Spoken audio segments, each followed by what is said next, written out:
Hello, everybody, and welcome back to the Building Your Life podcast with John Browning. You know me. I'm from Guardian Rock Wealth. We're an independent financial services firm involved in wealth management. But the most important thing that we can do is help you build your best life. Not just using the tool we called money, but also understanding all the other things about life that sometimes hold us up, sometimes get us stuck in the moment. And maybe in this case today, we're going to talk a little bit about possibly getting unstuck and how to do that. But I have a really important guest with me today, Diane Armitage. And Diane, you are on the opposite side of the United States from where I am. And it's a different time of day and everything else. You're looking very chipper for being in the morning, by the way. But can you tell us who you are, what you do, and a little bit about yourself? So thank you. I love being on the show. And yes, I am in Laguna Beach, California. So you and I are on opposite edges of the continent. Always better living on the edge, don't you think? Hmm. Yes. Yes. So I also have a podcast called The Catalyst Code, but the main thing I do is coaching and mentoring as a catalyst with my clients. Most of them are business entrepreneurs, C-suite executives, people like that, who are either kind of in a stuck point or thinking of doing something that they would really like to do, but they are holding themselves back. And this all comes from my experience with my longest running client and writing partner, a 27-year writing partnership with Bob Proctor. And that started way back in the 90s. And he really helped me shift from a very limited mindset, financially, living wise, everything. And this is what I do now too. I say that I help people crack the internal code that drives every one of their external results, because success isn't really about pushing harder. It's about shifting the internal physics of you that's running the show. And so that's what I love to talk about. And that's what I love to be interviewed about. And that's what I love to help my clients with. I have a concept that I teach that isn't taught anywhere else called your built in tower of power, which has to do with the six mental faculties that you have. And that most people are making decisions and actions in their life with the tower all messed up. And if they get it in order, everything changes in a much easier way. Okay. So now I'm intrigued. I'm intrigued. So first of all, if somebody else is intrigued, what is and we're going to put everything in the show notes so everybody will be able to see this, but what's the best way for somebody to get in touch with you if they wanted to do so? The best way is to reach out to me either at my website, dianearmitage.com, or send me an email. You can actually send me an email, Diane at dianearmitage.com, and that is me. And I also love having people go to the Catalyst Code podcast. It's not nearly as long running as yours is. So that's at my YouTube station and on all of the audio platforms as well. All right, very good. Thank you Mhm. for sharing that. And again, we're going to have all this in the show notes, and everybody knows how to get in touch with me if they're a regular listener to the Building Your Life podcast. But you can go out to guardianrockwealth.com, or you can text the word life, LIFE, to 321-421-5213. Get all kinds of free information, all kinds of value add stuff, and you never have to talk to me if you don't want to, or you can schedule time directly on my calendar. I'm happy to speak with you. So I'm really intrigued by this thing. First of all, though, I want to ask you about the tower. I got to ask you about the tower. But real quick, right over your shoulder, there are some very cool trophies. I want to ask you what those are for because I can't not do it. That's my double Though, negative for today, by the way. oh, that's okay. I'm a writer. I do all kinds of things that are not right. So, those are actually writing trophies. So there's a few of them there. I have others in storage. I haven't quite found them yet, but they're for writing. I've been writing since I was 8. It's the thing that I do very, very well. I was telling you before the show, I can't really do anything else, but I can write. And so these come from doing television commercials, video scripts, audio scripts, things that have risen to the top and I was awarded for. It was quite a privilege and an honor. So Wow. You had a really interesting career here. So that's the I one thing. have, But I have. There are two things that I want to point out. Number one is the name, the catalyst. So when I think of a catalyst, it's something that starts something else. Mm-hmm. Why the name? What is it that you're conveying there? Well, part of the reason why I chose the catalyst is because we are all energetic creatures. We are all 100% energy. I mean, we are a high rate, we're operating at a high rate of vibration. Nothing about us is standing still. And everything that we think and everything that we do, even every emotion we have, is energetically interacting with the energetic universe. And so when we begin to understand that consciously, then we become a little more attentive about what kind of energy we're putting out there and how we want to interact with the energy to create our lives our way. And so we all are catalysts.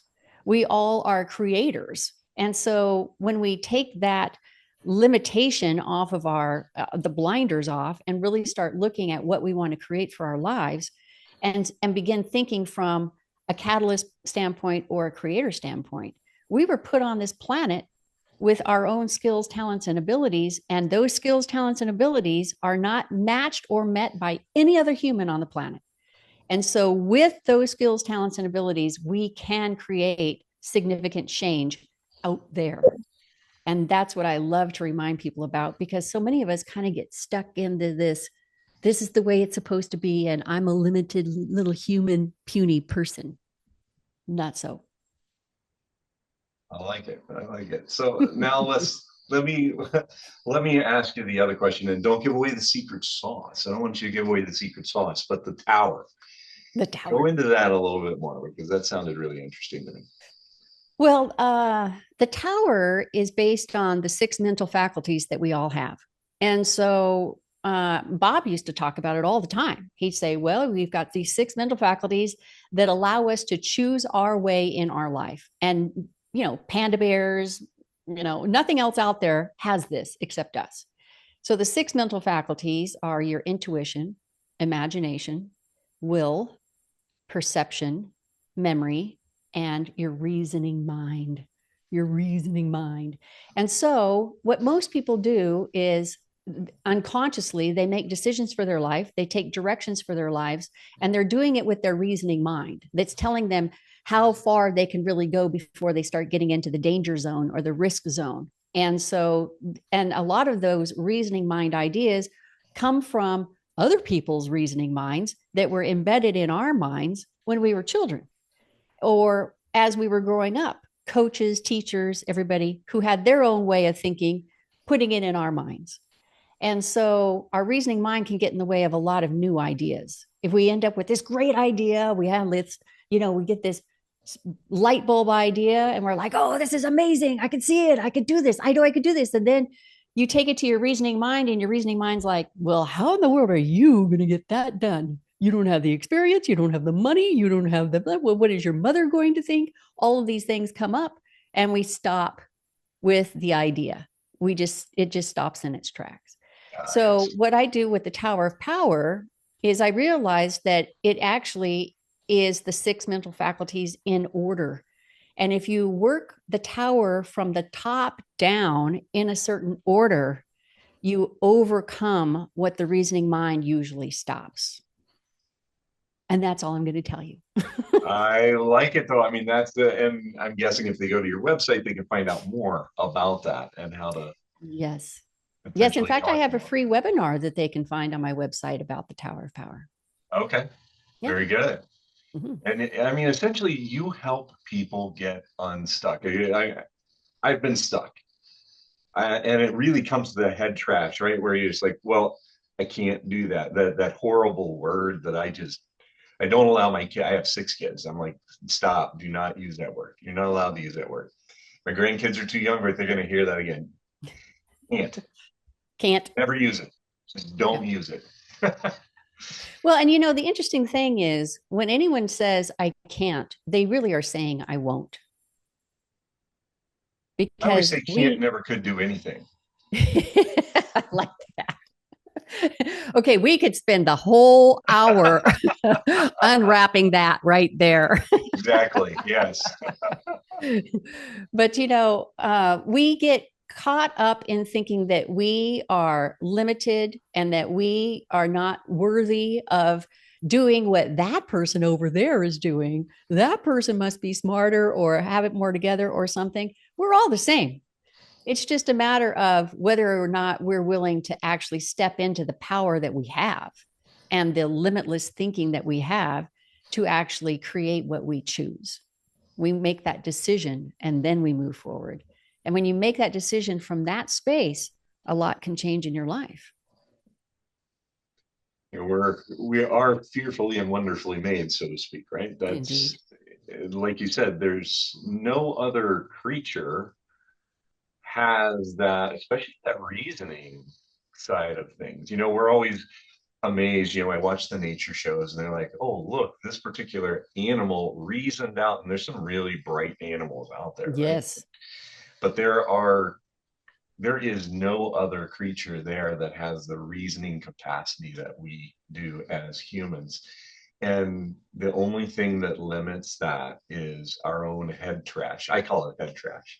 I think head trash is a perfect word. You should actually get a trademark on it. Yeah, probably somebody already has that, but I should look it up. I might just look that up. So that's but you help people get past that. So I'm like, how does that work? How do you, I mean, you go through all those things and explain all that to them. Mm-hmm. Well, I But mean, I do. what goes into helping them really get through it? Well, what's interesting is that what they're up against, a person gets this great idea, like I said, and they take it down to their reasoning mind, and their reasoning mind usually talks them out of it. And then sometimes some people will be like, no, I really want this. I'm really going to get it. I'm going to force my way through this. I'm going to keep my will on this. I'm going to make it happen. And they begin to create resistance to the thing they want the most.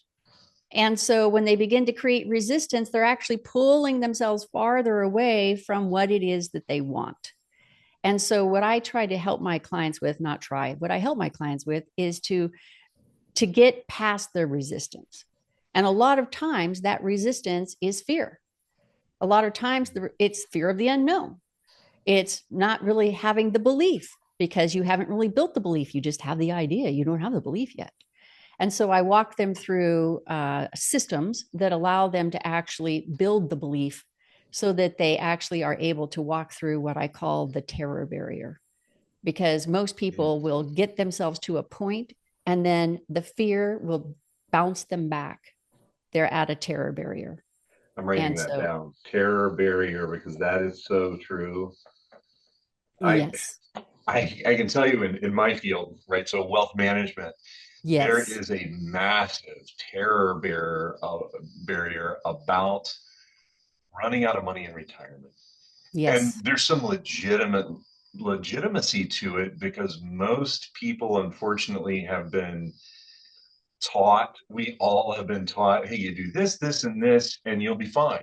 The Mm-hmm. problem is the world has changed since 1978 when the 401k came out. And the same thing that worked back in the age where we all had pensions does not work at all. It doesn't work well at all No. with the 401k idea. And they haven't been taught. So they've been saving for 30 years, doing what they've been told to do. And Mm-hmm. suddenly they begin to realize $1 million 401k that I have is actually a $700,000 401k that I have because the government has a lien on my 401k. And how am I going to Mm-hmm. survive for the next 30 years because we're all living longer? And oh my goodness, oh my goodness. And suddenly they go into this panic mode at Mm-hmm. about, and unfortunately, it usually doesn't hit until like 55 or 60. Right. And it's not too late then, but it is harder then than it would have been if you'd have started like 40 or 45 True. or even 20. 20 would be better, right? But we're just not taught that. So that terror barrier is there. And then sometimes even people who have things set up to go through that life change. Do you deal with a Mm-hmm. lot of people that are going through that? I switched, I retired, I thought it was going to be great. And oh my goodness, I didn't plan for what my life was going to look like. Do you Right. deal with some people like that? Oh, yeah. Oh, yeah.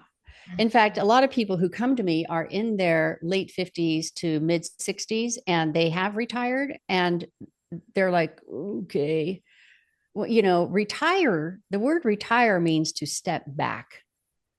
And most people think of retiring as something far different than stepping back from life.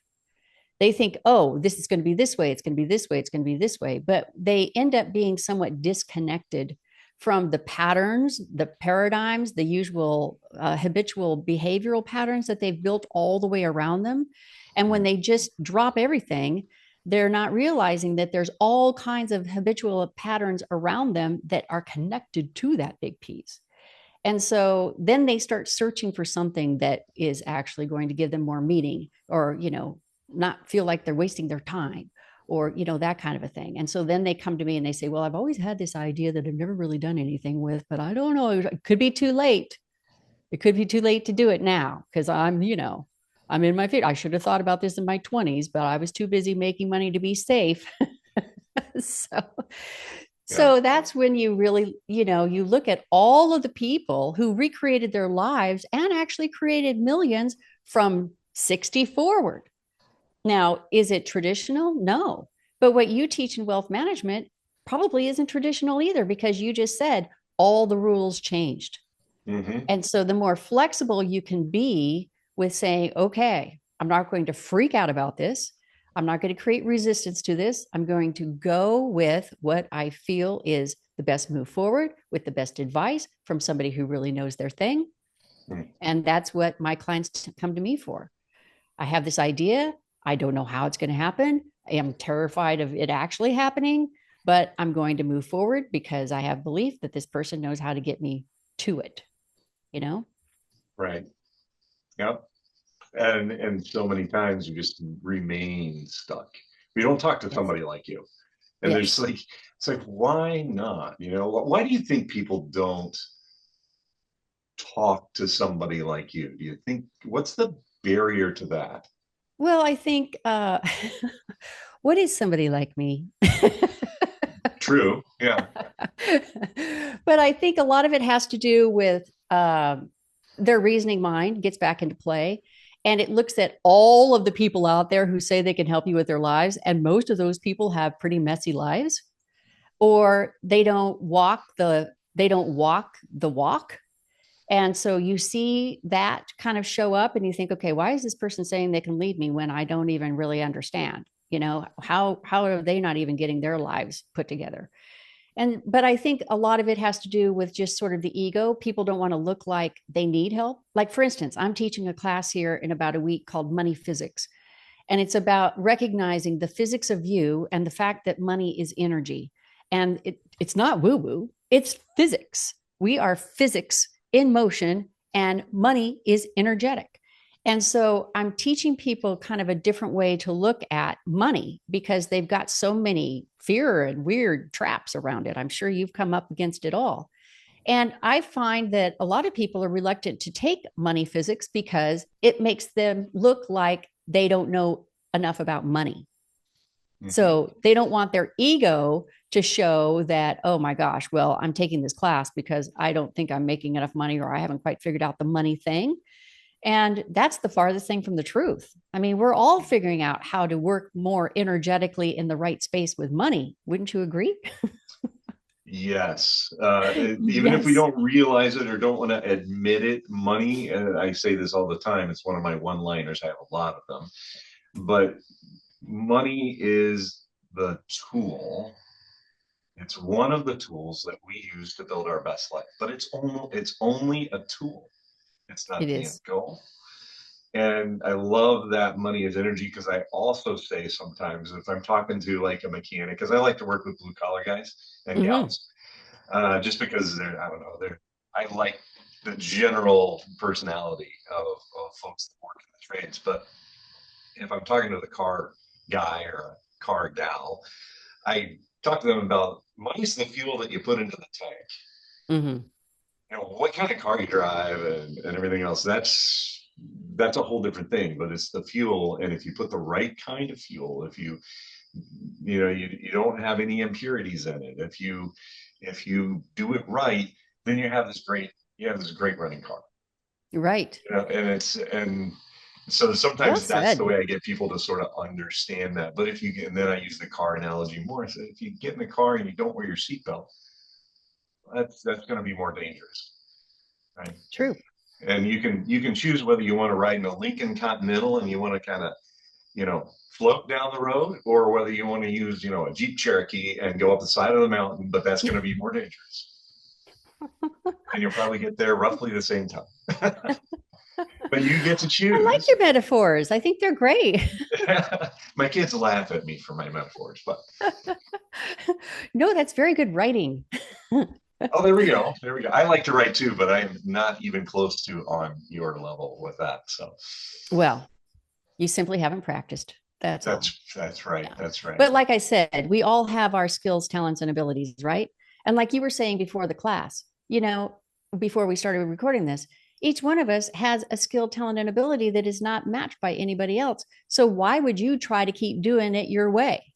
Why would you try to keep doing wealth management your way when you've got pros out there who really have your best interest in mind and have studied this for years and have helped hundreds of people, right? Yeah. So we all have these skills, we all have these talents, and that's where we need to start relying on each other because we don't have all the answers. We're How not much? supposed to have all the answers. I know. How much better could we be if we admitted the ego issue? Mm, I've seen people completely blow up. I mean, literally just blow up their financial plans almost entirely because of ego. Uh, I it's believe that. it's amazing. It's super sad to me. I mean, I feel it in my soul when I see it happening. Yeah. Um, it like hurts me. It's like I can't, like there's some people that I have literally I said, listen, you need to find another wealth manager because you're not doing the things that are gonna be the difference between you doing well and not doing well. And I can't deal with that. I can't deal with it in my soul. It's like I Right. almost I just it's not that I don't care about the money for me, it's that it's gonna steal my joy to watch you crash and burn. Right. Exactly. And so I will absolutely do that. And Yeah. just for me, for my own health, my own mental health, I can't watch it happen. So Well, and the same happens in my world when I'm working with these clients. I mean, they're smart people. They're smart people. They've had many successes in their lives. And yeah, and but no matter what you tell them, they don't they don't do. And they're in the mhm, same place 3 years later. that's right. And I think, okay, this hurts me because you're not living your full potential. I mean, I you've could got keep this taking spirit, I could keep taking your money, as you're paying my fee and right? everything, but it doesn't bring me joy anymore. I can't do it anymore. It's not working for me Absolutely. anymore. Yeah, Yeah. Well, I mean, sometimes you do have to fire a client just because of that. yeah, yeah. So, but Well, this is fortunately, we have what's that? clients who love to work with us and listen to what we say and improve and bloom in their lives. So, Yes. Some of my best relationships are ended up being with my clients. I have some yes. of the most wonderful relationships with these folks. And I get to see them through their entire lives, and I get to celebrate with them as they build their best lives and enjoy them. And they'll send me pictures of whatever it is that they love doing that they're now doing that maybe they thought they couldn't do, but because they planned well, they can do it. And Yes. so that's that, and that nothing gives me more satisfaction than that. But I agree with you completely. yeah. I love it. Oh my goodness, this has been fun. I mean, really, Yeah. it has been fun, Diane. Thank you Well, so thanks much for for coming bringing on me the show. on from the mind world. You know, I love Yeah, it. no, absolutely. It's so much of a part of it in the book, Build a Life, Not a Portfolio. That's where I start with all my clients is not with the money. Hmm. We start with your values, why they're your values, what you want to do, but more importantly, why you think you want to do that. And a lot of times it changes from the beginning of our talk to when we get done with that section. Oh, I Then we bet. start talking about the money because then you know where you want to go. If you don't know where you want to go, building up a bunch of money might not even be what you need. Yes, true. So, Yeah, so I we are like gonna that. we are gonna include in the show notes all the ways to get in touch with you and how to get onto that free seminar you were talking about. That's going to be exciting. I'm going to use that. So all that's going to be down there. People know how to get in touch with you. I'm excited about when this comes out, but thanks so much for being part of the show and sharing with us. I really appreciate the time. Thank you so much for having me on board. And thank you to all of your audience people as well. Thank you. All right. Great. Thanks so much. Thanks. Bye-bye.